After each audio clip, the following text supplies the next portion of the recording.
Тугонова Саран, 8 лет, 2 класс, Узанской средней школы. Ветер войны, Степан Калашников.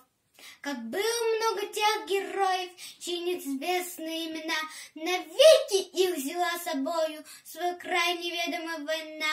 Они сражались беззаветно, патрон последний берегли, их имена приносят ветром, печальным ветром той войны. Порой слышны на поле боя через десятки мирных лет.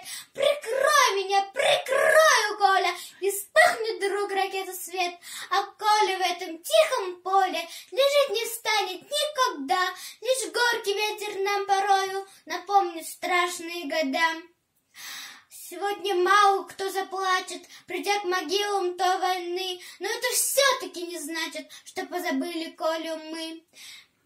Мы помним это горе, осталась в памяти война, и русское родное поле приносит ветром имена.